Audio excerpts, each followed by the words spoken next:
This meeting is being recorded. Isn't that an annoying voice? Yep. So let me just check whether we are live, and I believe we are. So good evening, Sharon and Kathy. How are you both? We're well, thank you, Gary. How are you? Yeah, good. I appreciate you coming on at 7 o'clock when you've got busy family lives and you've been busy working all day. We've just been having a quick chat. But yeah, so pleased you've come on. You know, it's my passion to help my fellow brush wizards. And it was a subject that come up recently about teenage kids and having problems at home, and basically work being a kind of relief and being able to get out of the house and get away from them. My teenage kids have been not too bad. My eldest has been a dream. She's just started her A-levels. My son, middle child, he's been all right, you know. So when we were speaking before, I'm like, I'm so glad we're going to have this chat.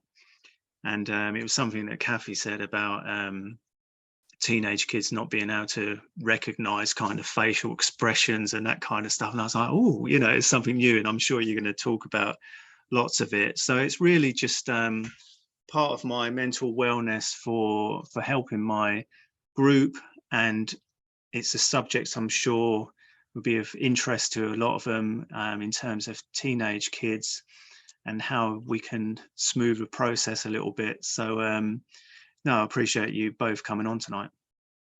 Thanks, Gary. Thanks.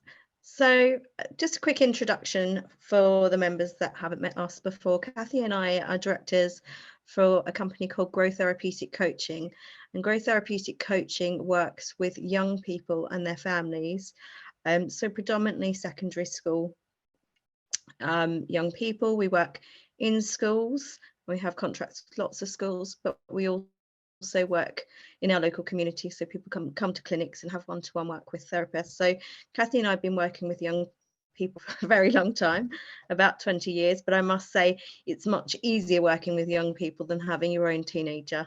That's my disclaimer. I do not claim to be the perfect parent. I've got a 13-year-old son, and yeah, all those judgments I used to have about how easy parenting would be in the teenage years have really gone out the window. So yeah, I must admit, when I was saying before we'd come on live, when I'd done my hypnotherapy and I'd come home and kids were like, oh, I've got a problem, Dad. I'm like, oh, I can sort you out. And they were like, whatever, Dad, you know, they just wouldn't want to listen to me. And yeah, no. I can totally understand where you're coming from, Sharon. Absolutely. Yeah. But if someone on TikTok says it, it's definitely true. So it must be true. It must be true. I saw it on TikTok. So I think Kathy is going to do the first bit of the talk. Kathy is really good at explaining really complicated things about the mind. So that's her expertise. I won't pretend that I could even understand half of it, but she makes it manageable for my mind. So I'm sure everyone will get it. And then we'll do some kind of practical, what the themes are, what the issues are, and some top tips, because there's a really good base toolkit that we're including in this, that if you have those basic tools, it's almost like you hammer your screwdriver and I don't know what base tools there, a paintbrush, there you go. But if you have that in your toolkit, you've got that base to go back to. Brilliant, thank you. Okay, right, so we're ready then. So go on, you can do all the tech stuff now. Oh, I'm gonna, right, so you're seeing my screen? I can.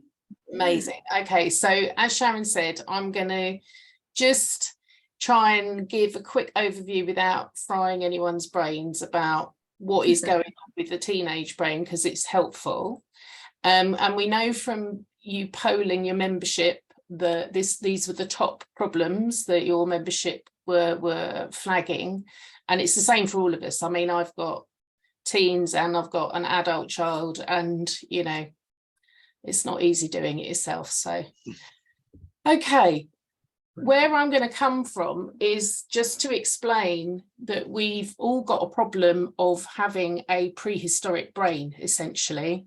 So in very, very quickly, the brains that we've all evolved to have are actually evolved to deal with an environment that's about 200,000 years old, which is a really simple environment, but it was really dangerous.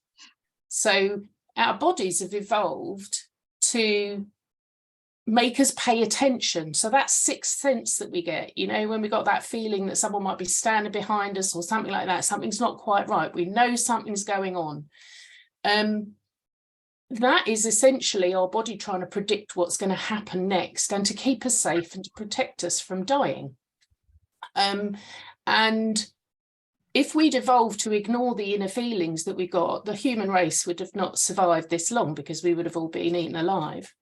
So those feelings we get in our body, whether or not we're aware of them in the moment or not, they're telling us to act. And the problem that we have is 90% of what is going on in the brain is being processed completely unconsciously. We have all these filtering systems, and these basic parts of our brain are responding to that and initiating what we call, in a time of danger, the unconscious anxiety response.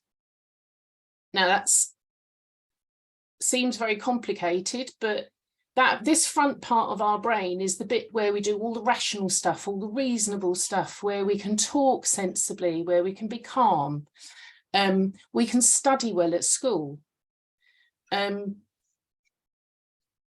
But when our body thinks that there's something dangerous going on, where it's predicted something in the environment that the unconscious part of the brain thinks, hang on a minute, this might be dangerous, we drop into our sympathetic nervous system, and we have all these chemicals flood into our blood, and they make your heart rate increase, they make you breathe a bit quicker. That's to get you to run away or to fight.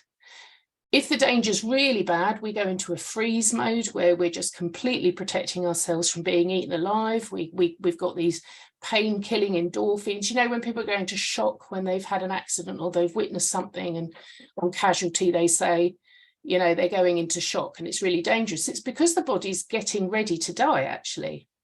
But the important thing here from the teenage brain perspective is understanding that that big red arrow there is indicating there's a movement of blood supply away from this thinking part of our brain to the more basic elements of the brain in order to focus on keeping alive. Okay, so what that actually means is that if you have not got the blood supply on in that front lobe, you have got a problem with communication, because all communication has the potential to be life-threatening. If you've got somebody walking up along the horizon 200,000 years ago and you're seeing them from standing outside your cave protecting your tribe, you might think that that person's coming to kill you, because that's probably what life was like. It was very dangerous. This part of your brain has switched off, you're focusing on that. So you're going to run away and you're going to be triggered into this fight-flight response and ultimately shut down. So when this part of your brain's offline, you can't talk reasonably, you can't access the rational part of your brain, you can't really think straight, you're pretty stupid actually, and you are acting very much on that basic fundamental impulse to save your life. So, Sharon.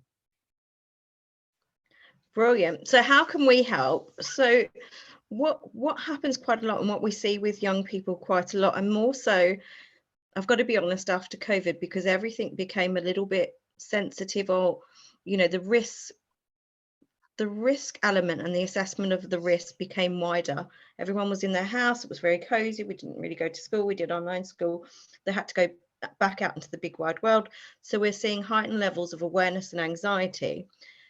But what we suggest to do, and also if you think about young people going into the fight or flight mode, this could be when they feel under threat by us as an adult, asking them a question, challenging them about their behaviour, switching off. So what we suggest is to give time and space for your teen to calm, and you if need be, because quite often there'll be that kind of, I feel really out of control, my child's really out of control. They used to say yes and go tidy things, and now they're defiant. So give time and space, and what that will do is allow the brain to reconnect and come back online. You'll get much more sense out of both of you if you give that time and space. And understand that some of these feelings that they're having are the fight, flight or freeze response. So observe what they're doing. Are they arguing with you? Are they being rational? Probably not.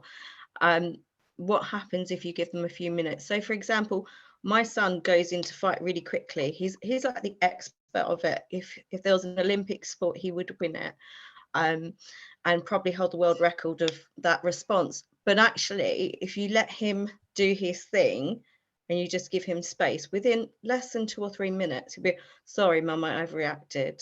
And it's because he's used to being at school, getting challenged. His peers are there. Everything's heightened. So just give them space and observe. Are they arguing? Are they withdrawing? Are they sitting on their phone ignoring you? They're all signs that actually they're going into this state. And just remember that prefrontal cortex, which is our language center, is offline. So they're not able to be calm, rational, reasonable. And we need to use our language effectively. So if consequences are needed, it doesn't need to be in that moment. And quite often we can make that mistake. And we have like this, it's almost like a bidding auction. You know, when you're kind of upping the stakes, you know, I bid £5, I bid 10. It's like, you're grounded for a day. I don't care, grounded for a week. Okay, that's it, you can't breathe. And we go on this like bidding kind of wavelength. So just remember in that moment that the consequences aren't going to change the behavior if the mind's not online. So give that time and space. Don't panic about changing the behavior until they're calm enough for you to then give them the language, the thoughts, the behaviors you're expecting. I went to change everything then. Sorry, I thought it was moving.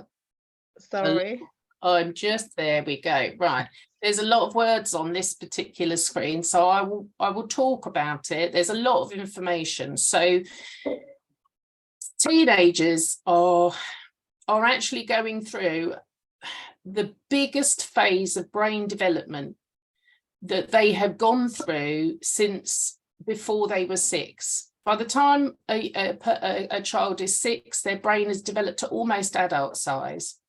And then it's sort of it goes through a sort of a period, a sort of an easier period where it's sort of learning how to use that and getting settled in. So kids are getting used to who they are and their parents are getting used to who they are too, importantly. And then in teens, and then we've got another little line there that says hormones. That's another big, because that affects how your brain develops, the speed at which it develops, the way in which it develops. But the brain starts being remodeled. Suddenly there's a whole load of neural activity, massive neural pathways, thousands of them being developed, and then they're cropped back. It's quite a complicated subject, so I don't want to bore you all with it, but this carries on until they're in the mid-20s. But consequently, they go into a period that is really, really confusing. Their heads hurt, you know. And then there's lots more information now. So MRI scans are fantastic things, and what they're showing is that we've got something called the amygdala. In the middle of that brain picture that we showed earlier it shows the amygdala going on alert. It's part of our fear network in the brain, and when it determines there's something dangerous, like mismatching, you know, in our environment, okay, there's a teacher coming to tell me off, or there's dad with that look on his face, their fight flight mechanism goes off, the amygdala's firing off, going, this is dangerous. But their emotional response is shown to come from there in their teens, not from here, which is where the adult brain tends to respond from. So the adult brain is wired differently. So even when we're quite angry or emotional, we can still hang on to some elements of that, and we don't understand why our teens can't. So because this whole developmental phase is different in the brain, they respond to stress differently as well. So things become really, really extreme. You might get really extreme responses. So we're seeing a lot of mental health problems with our teens. Okay, extreme eating, potentially eating behaviours, self-harm behaviours, etc., etc. We've mentioned hormones, which obviously affects everything. Again, they've got used to having the bodies that they've had and the bodies behaving the way they had, and suddenly they're going into this phase where they don't understand what's going on, and everybody's putting pressure on them to perform at school and you know, be more responsible because they're growing up. They also go into this big phase of developing their identity. And unfortunately for us parents, we become less important and their friends become more important. And that's a really tricky area because we're losing our kids. They're testing, they're working out how popular they are with people. And then they've got this risky behavior going on as well. They're far more impulsive. They are far more sensitive to dopamine in the brain than adult brains are. And this dopamine's this happy neurotransmitter. And they have lots more receptors in the brain when they're a teen. So they get a huge rush. They get a huge rush from doing really daft things. It's such a load of fun. They get they get a real hit from it. And most of us can actually remember being pretty daft in our teens, I'm sure, and doing things that we never told our parents and were never recorded on social media, so they never got found out about either. And then again, we also have a complete change in the natural sleep hormone melatonin in the brain, and that it changes, the pattern changes in teens, so it becomes higher later at night. So they don't actually physically want or need to go to sleep until later. So you're battling with them to go to bed at a reasonable time. They're staying up until God knows what hour. And then, of course, school and life is making them get up at a time that's actually not suited to their bodies. So they are sleep deprived. They're battling on all those fronts as well. They need 9 to 10 hours of sleep and they're not getting it. So they then end up not paying attention. They can be increasingly impulsive and they're becoming more and more irritable. So you've got that element of, I went and had a look at the research on the not recognizing emotions, Gary, that you brought up, because there's a wonderful book called The Teen Brain, and I thought, I'll just go and check that's all accurate. Actually, they've done new research. What they've shown is that teenagers do react eventually to recognizing emotions, but it takes them a lot longer. So it comes across, so they are trying to respond in the timescales that you or I might look at somebody and go, oh, they're clearly annoyed. And the teen's taking longer to do it, and they're not necessarily responding appropriately because they haven't got enough time to do so. Okay, over to Sharon. So parenting these challenges, we've thought a lot about kind of what are the key things that we can do which will actually change how your teen works with you, engages with you, that makes everything easier to put in place. So these are the types of things that we think are probably the best. But something I wanted to mention also is, don't mistake lack of eye contact when there's conflict or when you're having a conversation with your teen for disrespect. So quite a lot of the time, even on the playground with little children, I'll hear parents saying, look me in the eye, I'm talking to you. But actually, we know that actually to access different parts of the brain, we need to look in various directions. So for an emotion, we're going to look down. If we're trying to pitch something, we're going to look up. So don't mistake that for lack of respect. Just give them time and space to look away. And when they're ready to make sense of the world, they will come back to you in terms of kind of presence and eye contact. So things that I really want to start, I'm going to start with the 5% rule, because to me, the 5% rule applies to absolutely everything in your life. So how I use this in parenting, or how we would use this with a young person or in a therapy session, is what is 5% better than what's happening now. And the key is the 5%.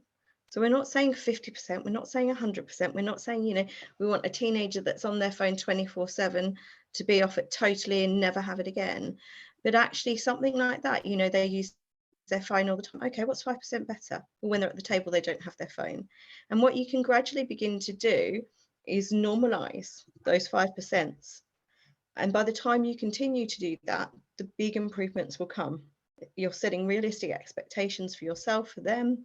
You're setting the boundaries. And as the boundaries get nice and strong, you can then begin to shift them out more and more. It's same with, the family spends no time together. Well, what's 5%? Well, 5% is on a Friday, we're going to watch a half-an-hour program all together in the same room where we will laugh, you know, we'll watch Michael McIntyre together or something like that, that, you know, that the family can all come together, or we'll go for a walk, or actually on a Friday night, I'll be home for dinner and make sure we all eat together. That 5% is that tiny thing that's possible. And I think so many people get caught up on this kind of end result. My family needs to be working this way, and my child or my teen needs to be doing this. But actually, that's not where everyone is, you know. And if we go behind closed doors, I'm sure that's, you know, that's not the reality. And if we think about, you know, COVID and the impact on the young people, we've seen families more fragmented because people are working from home. So people are present, but not present. They're not connected. You know, everyone's in their own space on a computer. So start from where you are and add the 5%. And where you are is exactly perfect. You know, just add 5%. Make it easy, make it simple. And if you're doing the same thing over and over again and not achieving it, check it. Is it too big? Is it more than 5%? You know, what can you do to simplify it? Monitor tech use and social media presence. So that is something to everyone, and I know, but there's a difference between monitoring and parenting and reading every single message they have. You know, let's go on, you know, your page needs to be a way that it could be shared with me. What images are you sharing? And having those honest, open conversations. But don't, yeah, I think kind of back in the day when people had diaries and they said that was private, that's very different, because that diary is private and personal and it has no impact on the world around them. So where young people are saying that, be mindful that there needs to be some boundaries. Having open and honest conversations. Now, this is something that can be quite difficult, especially, you know, when you talk to a teen, they're just like, yeah, all right, how's it? You know, those type of things. But actually find times to have them. You know, are you in the car? Is there somewhere you go? Do you drive them to football practice where you can ask 1 or 2 questions that are open-ended, where you're going to get some type of response that shows interest in them and how they are? So love bombing is absolutely lovely and I love it. It's something I use a lot, and everyone I know that's used it has found it really helpful. So love bombing is allocating a certain amount of time where your attention is fully on one child. So people do different things, and I know during lockdown I set the 20-minute rule that each day I'd have 20 minutes with each child, because that was the only thing that I could achieve. And even that was really hard sometimes, but it was just having one-on-one time with that child. It could be 5 minutes. It doesn't need to be long. It just needs to be truly focused on the child. Some people do bigger things where they take their child away once every 6 weeks or once every half term and they have a night away. It doesn't matter. It's just spending focused time, because what we want to do is to keep that connection with our teen. The more we can connect them and feed them and make them feel safe in the family, the less likely they are to be as influenced by their peers. They'll still have that influence, but they'll have their safe place with you. Brilliant. Yeah. Really Okay, good ready tips. for the next one? Yeah, ready for the next one. Okay, so that's yours. Thank you. So what I want to say is, I say don't panic, which is really funny in our world, because if you say don't, it means do. But if your young person, your teen, is struggling with their emotional well-being, their mental health, it can be really scary. As a parent, it can feel very out of control. It can be one of those areas where, you know, if they'd broken their arm, you know, you go to the hospital, they get a plaster on it. But actually, when it comes to emotional well-being, it can be quite difficult. But the best way to support well-being is to talk, is to start those open conversations. It's to take the kind of shame out of it. It's okay to feel, give them time and space. And if your child struggles to communicate, I know lots of teens will text their parents what's going on. Then parents might say, oh, they look a bit funny, I'll text them. Or quite often, what I do to break that down with my son, if he's coming in a really upset mood or is quiet, is I'll send him a silly meme. He'll say, haha, and then I've broken the ice with him a bit. So that can open communication with teams. We're seeing increasing levels of anxiety with young people, but what we haven't taught our young people is what's a normal level of anxiety. So I'll go through that in the next slides. I think what's happened, and it's a combination of social media, raising awareness about emotional well-being, but lots of young people are labeling themselves, I've got anxiety disorder. It's like, okay, you're anxious. That's okay, that's a normal function. And actually more and more than I've ever seen in 20 years of working with young people, is they're actually wanting a label. They're wanting to understand themselves differently for many different reasons. You know, what category do I fit in, which is very common. But actually, I think what we need to do, especially as parents, is remember what normal anxiety is. So, brilliant. So anxious is about being somewhere new, doing something new. If we're experiencing something for the first time, it's not meant to feel comfortable. You know, the brain doesn't have any terms of reference. It doesn't go, oh, I know this, I'm just going to calm you down. It goes onto high alert and says, what do I need to look at? You know, what's going to happen? What's it going to be like? So if there is anxiety about starting a new school, going to a new place, seeing new people, meeting new people, that does not mean that you're anxious or have anxiety disorder. It means that it's new and it's uncomfortable. So taking exams, interviews, or doing a task where there's a risk. If we all walked into interviews with, oh, it's fine, I'll just do this. How are we going to come across? But if that adrenaline kicks in and we get a bit anxious, we're going to perform better. Anxiety is there to help us perform as much as it is to keep us away from risk. We call that risking on purpose, where there's an outcome. We know that it's uncomfortable, but the outcome of this uncomfortableness will take us to a place that's better than we already are. So traveling on a plane that doesn't have an E on it. So traveling on a plan, apologies, it's been a long day. The E didn't quite get in there. You know, traveling on a plane, if you've not been on a plane, that's fine. Doesn't mean you're scared of planes. The first time of anything. And, you know, it's quite interesting because I overheard my niece saying, oh, I'm really scared of heights. And that concept for her was just something she was mimicking off her favorite TikToker. You know, when we got to the bottom of it, how do you know you're scared of heights? Well, I don't like it when the swing goes high. Okay. When we actually dug down, it's seeing people they like or they know and they trust, social media or their friends, giving that label. I fit with them because I've got the same fear. Doesn't mean it's true.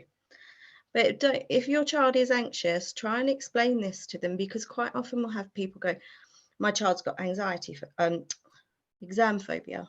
Okay, let's bring this back in. And when we look at it and we score it and we work with them, they're actually normal levels of anxiety for the situation, but it's about then giving the skills and normalizing it.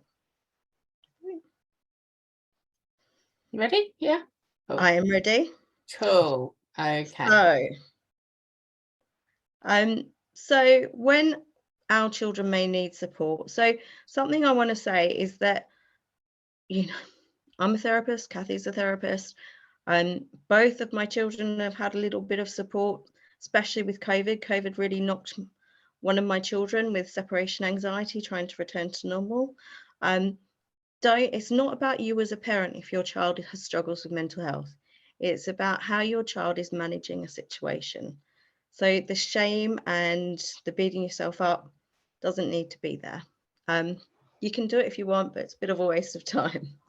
So the time that you may need to get support is actually when you see it's ongoing and it's limiting their ability to complete daily tasks. So sometimes you can work through things and it's not prolonged, but other times you might find actually, I can't manage this myself. So for example, school refusing, there's things you can put into place with school, and you can gradually transition the child back into coming in well. But if it's nothing's changing and there's still the same level of anxiety, that's when help may be needed. So after long periods of stress or trauma, not always the case. So we recently did a massive project with some amazing children that had just come over from Afghanistan, and they had significant trauma like you've never known. But it didn't bother them. It wasn't, not in that it didn't bother them, but there was no impact on their emotional well-being, because how they dealt with it, the resilience, the shared experience, all the other things meant that the trauma wasn't affecting their emotional well-being. It's not to say that there might not be a time where it does, but predominantly most of them were quite emotionally healthy. That's the word. Signs of suicide or self-harm, and that talk around suicide as well. So the people that you can go to is a GP who can do referrals onto services such as child and adolescents mental health team. First port of call that we always kind of say is schools are really helpful, especially if the issues around school, or you can contact a local therapist. So we always recommend growth therapeutic coaching, but that's because we're biased and we're plugging ourselves. Yeah, just picking up on what you were saying, Sharon, I think it's really interesting. After the Twin Towers, after that disaster, which was dreadful, they've noted that the people that had connection with people at home, who had somebody at home that they were connected to, on the whole did not develop PTSD, and those that didn't have that connection did. And it's about the environment, the support you get. Absolutely.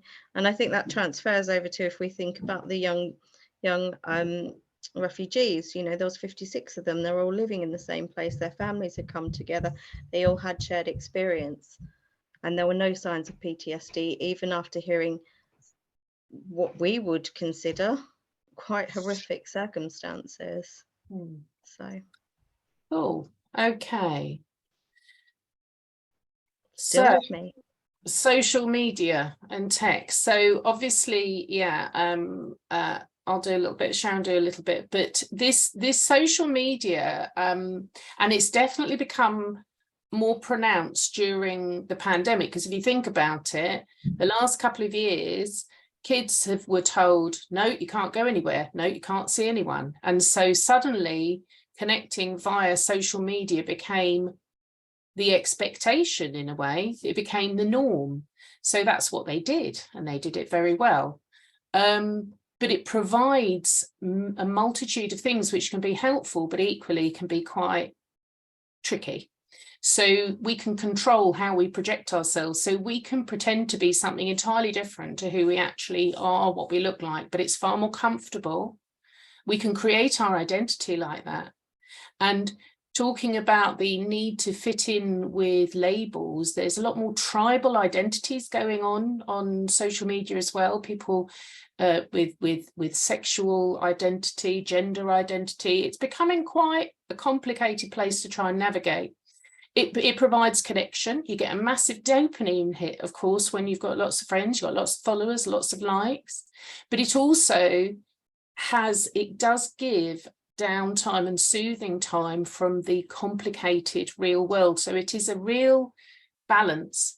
And there's some neuroscientist or social psychologist, I can't remember, but he said that the human problem at the moment is that we have this prehistoric brain, and we have medieval institutions. So we still have institutions that are shoving us through these tight definitions, and a lot of us fall out the side of that. You know, schools getting more and more tight, aren't they? So, but we have godlike technology. Why would you not go for the godlike technology? It solves everything in that moment. So it is really complicated. And these are the issues which you probably all know about, but just to sort of, you know, bring these are some of the issues, we must say, because we didn't actually have enough time to write down all the things we're finding. Yeah, we're trying to give you a real headliner perspective here, but 90% of teenagers have watched porn. 10% of those teens admit to watching it daily. 8-year-olds are being exposed to porn. So it is really, you know, we can understand why parents are so worried about it. But this is why honest and open conversations are so important, because watching online porn brings a whole load of difficulties. You know, we are aware of young boys particularly who have got themselves in an awful lot of hot water when they started embarking on sexual relationships, because they have not been taught how to engage in sexual behaviors with somebody, and so they're copying porn and getting themselves into a lot of trouble. So we can have addictive like behaviors to tech, that is becoming quite a problem. There are real dependencies on it because of this dopamine hit all the time. It's the same, you know, if people take drugs, they smoke, they drink, that's giving those dopamine hits. Tech does the same thing. And Kathy, I actually was watching something the other day, and it was somebody from the developers of TikTok. How they've developed TikTok is each video is timed perfectly for that dopamine hit and that quick move on, which is what the young people's brains want, which all our brains probably want, is a quick fix and a quick move on. So there's no thought or anything, but it's made to be addictive as possible. They actually, their whole remit was to make it addictive. Yeah, so we're fighting big companies here as well. Obviously the social media is very good for sharing information, but it's equally good for sharing information about how to do self-harm. And it's been big in the press. So again, talking openly, and the best piece of advice I was ever given as a parent was, get on those platforms yourself and understand them. Don't ban them, learn them. Learn what the kids are doing, because only then can you have a conversation. I mean, the amount of annoyance I am to my kids because they're like, why have you got a TikTok account? Oh my God, you're ridiculous. Look how old you are. But it's funny, but we have a laugh at least. But that's better than mine. My son actually got physically upset. He was verging on tears, begging me to take down my TikTok. Anyway, too embarrassing. I know. We'll get to them. We're going to have a therapy TikTok, aren't we, Sharon? Yeah. There is a lot of good therapy stuff on TikTok, funnily enough, but there you go. Online gambling. 1 child in every secondary school classroom has a gambling problem. That's another thing. Be very careful, because it's a horrible little, you know, it's a horrible sort of well to drop into there, and it can incite. So watch money and stuff like that. Body dysmorphia. We've also got lots of body dissatisfaction going on with girls. So honest and open conversations, positive body images, all of these things we need to sort of offset. And online bullying, you know, and grooming. So I think we know all about that. So Sharon's going to quickly talk about the positive side. Something that you can really do, and this is like the best thing that's ever happened to me as a parent. I didn't know it was possible, but about 12 months ago, I finally worked out how to use the technology I had. But you can actually set time limits on your children's tech, but you can make it app specific. So if you only want them to watch half an hour of TikTok a day, access Instagram for half an hour, whatever else is cool with them, because I'll say Facebook and they'll be like, nobody uses that.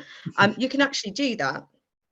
So what I would suggest is kind of finding a way that you can contract with your young person, you know, obviously have in mind what you want from the contract, but actually weekdays you can have half an hour on these 3.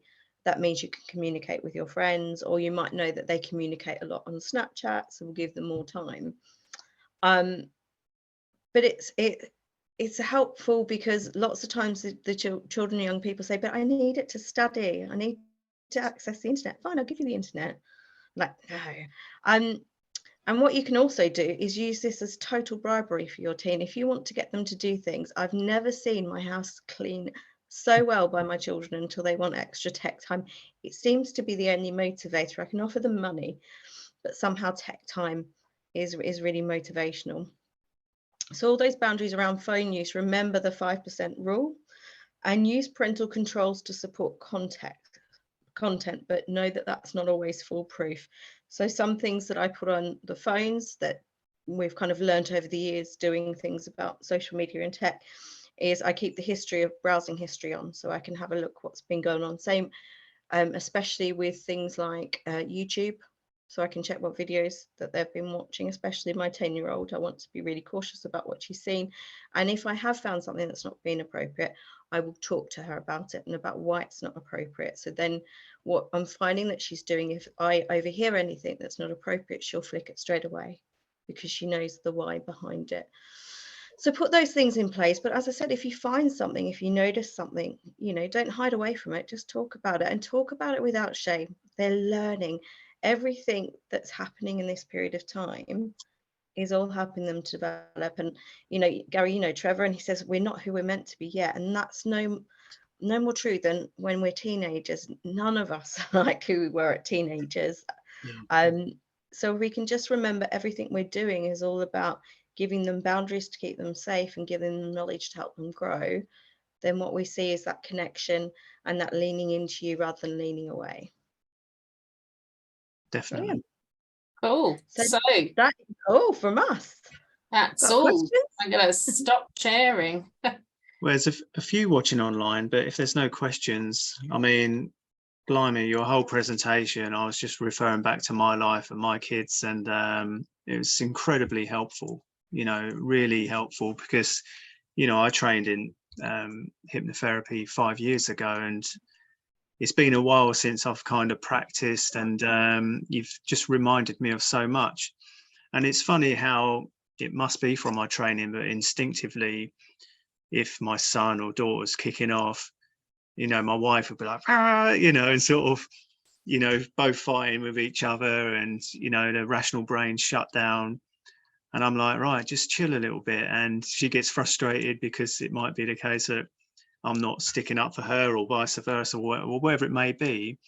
But it's just, as you say, there's no point, you know, when they're in that sort of state, you're not going to get any communication from them. And, you know, I'm not saying I'm perfect all the time. I'm guilty of, you know, forgetting about it sometimes, but it's just so many reminders of how, you know, teenagers, I feel sorry for them after your presentation.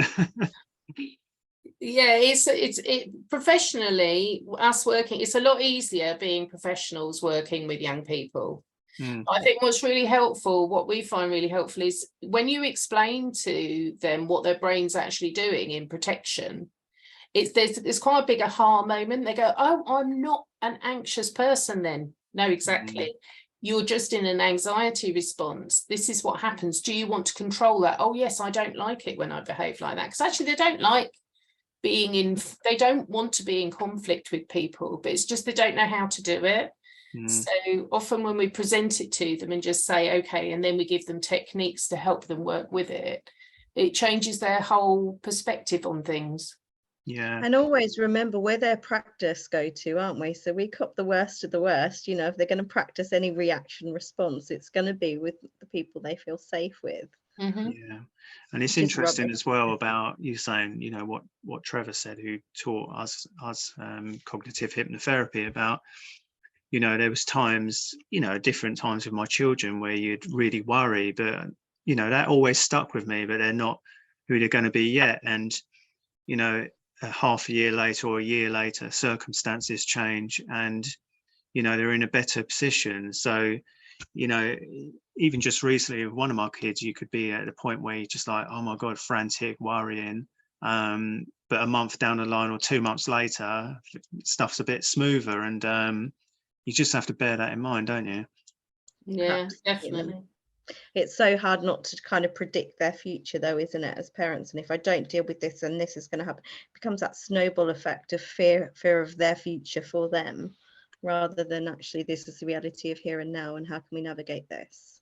Yeah, there was I should have looked at the specifics, but a member spoke about basically being glad to get to work, to have a bit of break from the children, and how, you know, you'd come home and being self-employed, like, you know, you got to juggle everything, you know, you're in marketing, you're going out looking at jobs, you're quoting, you're doing the jobs, you come home, you're tired, you're not at your best. And I know this member had a lot of conflict with his children, and, you know, I don't remember the exact specifics, but they were kind of taking advantage, or he's not able to control them. And as you know, we can't control anybody. But what would you say for if you feel it's running a bit out of hand in terms of the environment at home, and you're just glad to be at work, which of course you shouldn't be? Shouldn't you? To be honest, well, yeah, to be honest, Yeah, I think it's about, Yeah, healthy boundaries, because at the end of the day, you can't be a parent every single second of the day. And you know, if we think back to the way that we've evolved, going back to this prehistoric brain, we evolved to live in communities, not to do things on our own. So it's exhausting, you know, actually to come home, try and juggle everything on your own, and everybody's had a bad day. The best thing is, like Sharon says, is how to find some good stuff. It's this concept of panning for gold. Try and find the little gold bits and give time to them, so you can all appreciate each other, because it's just losing connection, this stuff, isn't it? But yeah, I used to go to work, and I used to love going to work, because I love being it. at home Work's is my hard. fave. This whole working from home.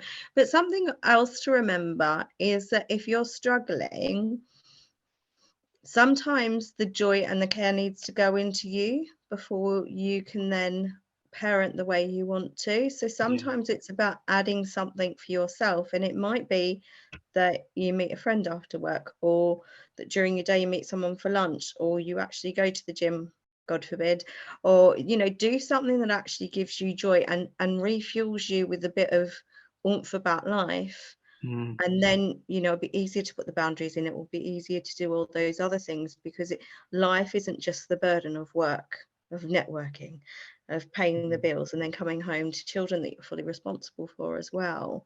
Yeah, So it's a be good kind point, to isn't you. it? It's like, you know, you can't give from an empty cup, can you? Absolutely So, not. But parents do it all the time. Yeah, how many parents do we see that are absolutely shattered?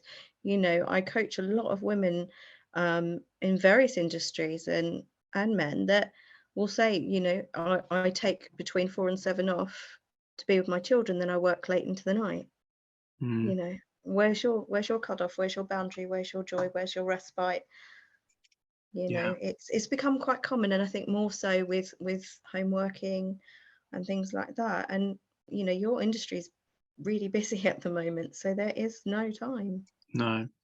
A good point as well. So much is transferable, you know, it's about obviously teenagers, but it's transferable to life and adults, and about normalizing anxiety, because it's quite common in the group for people to say, you know, a night before a new job, you know, they get anxiety, and, you know, on a Sunday night, and it's Yeah, just, it's normalizing it, isn't it? So when you break it down to the basics of you're going into a new environment, it's potentially harmful, you know, our old brains are like looking out for danger and stuff, absolutely. you We've know. got no terms of reference, but do you remember, have you read the Brene Brown quote? Because she calls them effing first times. But Right. I actually say this to young people. I'm like, effing first times, and they're, oh, miss. But actually it really sticks with you, doesn't it? It's, you know, Yeah, it feels uncomfortable, those effing first times. And yeah, the more we can joke about it, we change states, we enter them. We're like, oh yeah, there goes the tummy. I'll go to the loo before I go today. My palms are a bit sweaty. In I yeah, go, and you know, I know I'll be okay within the next few hours. yeah. I just got a question here, and I just want to ask something that comes to mind just before you go as well, because I appreciate you've been on nearly an hour. So from John, question, do you believe teenagers need to take big decisions, example being college courses, university courses, etc., too soon? They worry they may be making life changing choices. So do you get the gist of that? Absolutely. Yeah, We see that a lot, and what we see is the fear build up, because I think what teachers try and do is to kind of really instill this as serious. But how the young person perceives it, is it serious because if I make this choice now, that means the next step's going to be in bed, and this is going to be in bed. But what they don't, and I think they maybe purposely do this a bit just to try and build their maturity, and but is they don't say that there's many pathways to success, and that actually if we look at the pathways, and it might be something for adults or parents to be more aware of, is that you can start one college course and then transfer the second year, and you can start one degree and transfer over to another degree. And there's so many different pathways now that young people can explore. And I know, Kathy, your children have experienced this, and they're still very, very successful. I've got a lot to say about this. Yeah, I have, it's true. because I've got multiple hats on. I'm a governor at the biggest school in Hertfordshire, and so I see it from their perspective. We see it in school as well. But schools become a harder place to be in, and the curriculum has become more politicized. I'm not going to get political on you, but I liken the school, the educational system, to like a sausage machine. And actually the sausage has become more chipolata shaped. It's become more specific and narrower. So the success criteria is becoming smaller and smaller. And then you've got, in addition to that, you have got teachers have been performance managed now for years. And of course, they're performance managed according to the success of their students. So the number of A's, the number of B's. Schools we've had league tables for years. We never used to. Yeah, but we've had league tables. It may have come from a good perspective, but now, so schools are encouraging young people to think that the only success criteria is getting to a Russell University, for goodness sake. And actually, there's my parents, who are both very clever people. My dad was an apprentice at 14, and my mum left at 15, and she was really clever. And in fact, later on did a test and was really high IQ, that sort of thing. But they did a totally different route. And so all those kids are at school thinking that they're not a success because they can't achieve the GCSEs that need to get to this course to go on to uni. I've got 3 kids. I've got the most clever 33-year-old son who hasn't got any qualifications at all. He is the quickest witted person you can come across, makes Sharon laugh into her belly. He's very, very funny, but he found the whole thing really difficult.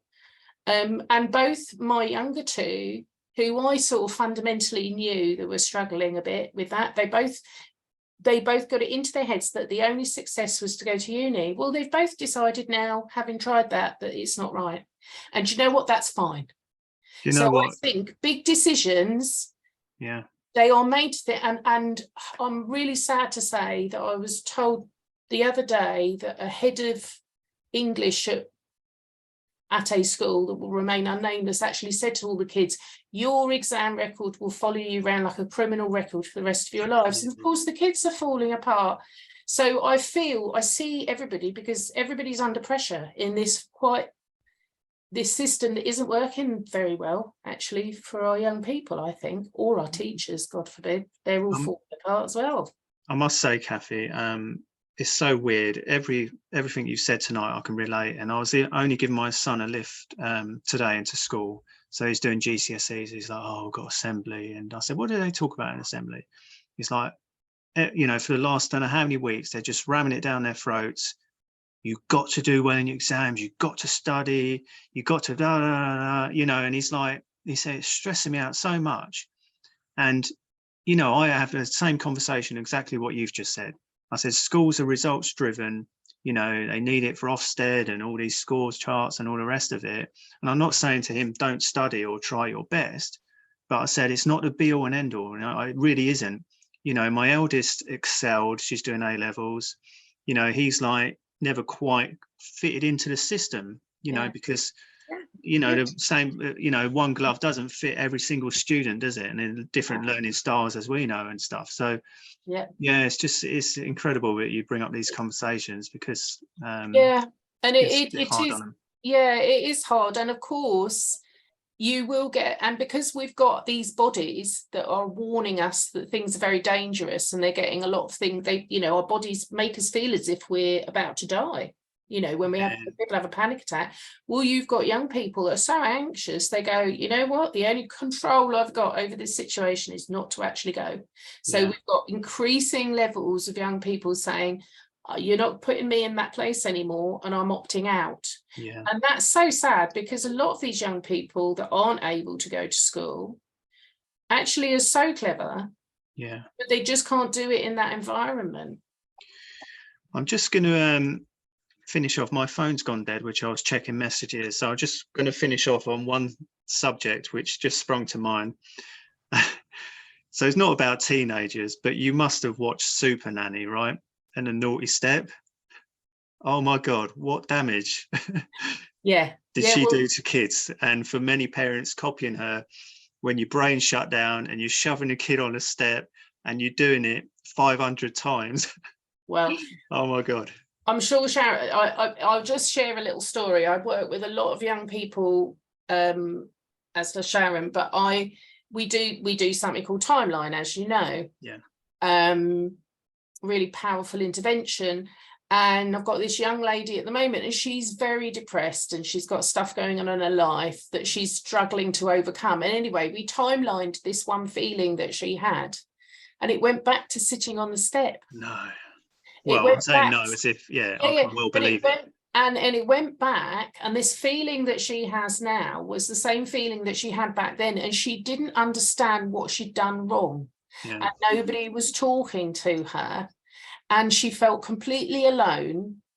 And it was such a wow moment, because, but yes, that's it's creating a complete disconnect. It's presenting a young kid with, they've done something, and they've probably done something really stupid because they're just being impulsive, or whatever kids do it, don't they? And they don't understand why. Yeah. So sometimes you do need to time people out. If we get a complete meltdown and they're getting very violent, you do have some kids get so dysregulated, they're violent, and they need that space. But you then have to do the connection afterwards, don't you? Yeah.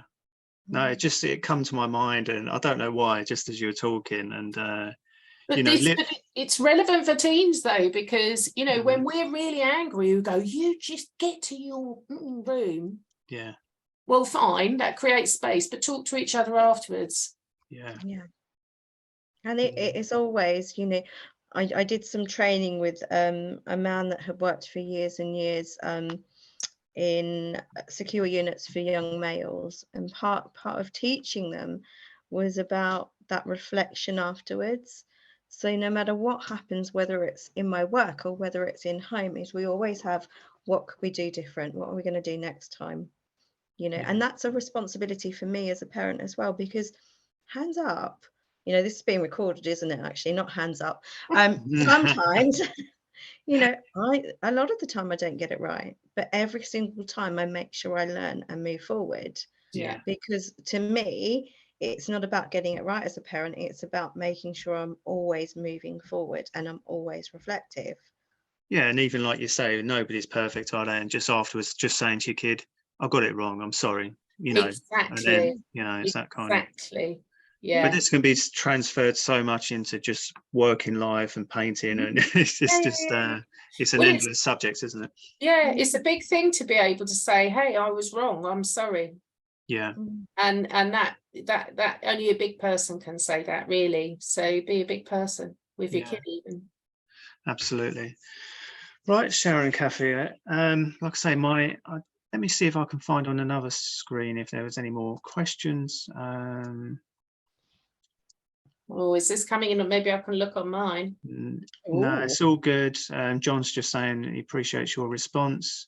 Hannah's saying definitely be trying a 5% improvement technique. I know we're going to put it into my group, so people have got this as a forever resource, because it's invaluable what we've spoken about.